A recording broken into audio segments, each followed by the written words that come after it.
The abiding nature of love. Philippians chapter 1, verse 8.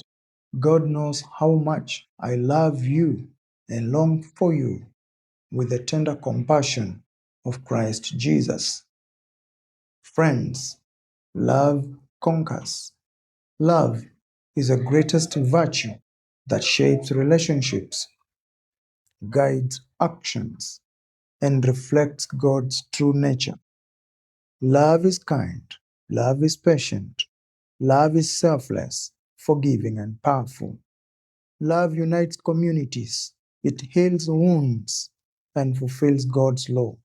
Philippians chapter 1 verse 8 models how we Christians should love one another with the heart of Jesus.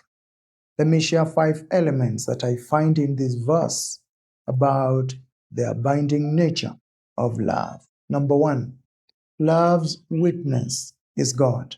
Verse 8a.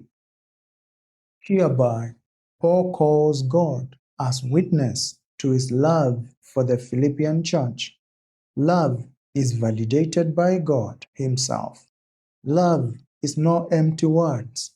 Love is divine reality. God sees your motive. Be sincere, be transparent, and be accountable in all you do. Number 2, love's goal is maturity. Verse 8b. Paul desired to see a fully grown church, mature and active in works of service. Today, as a true leader, if truly you are a true leader, long to see your followers, staff, and mentees thrive and become. Invest in people. Like a parent longing to see their child's success, long to see your mentee, grow holistically in their areas of life. Number 3, love's flow is Christ. Verse 8c. Paul's emotions are sanctified. His love is Christ's love expressed through him.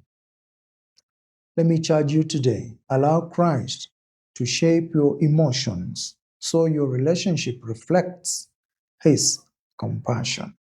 Let love flow through Christ in you.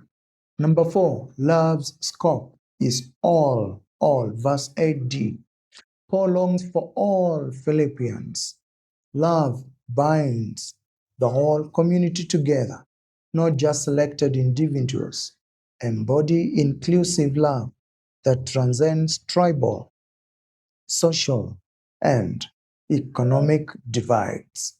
Number 5, love's impact is testimony. Verse 8a. Love becomes a witness of Christ's identity and reality in us. When you love with Christ's affection, the whole world sees the gospel lived out. Our unity and compassion are the strongest testimony to Christ. Touch lives with Christ's love. In summary, take home. Let God be your witness in all you do. 2, desire maturity, you and others. 3, touch lives with Christ's love. 4, segregation divides, love unites. Love conquers. I'm sending you to go and conquer the world with the love of Christ. And finally, Colossians 3:14. Above all, rather, and over all these virtues, put on love, which binds them all together in perfect unity. Shalom. See you.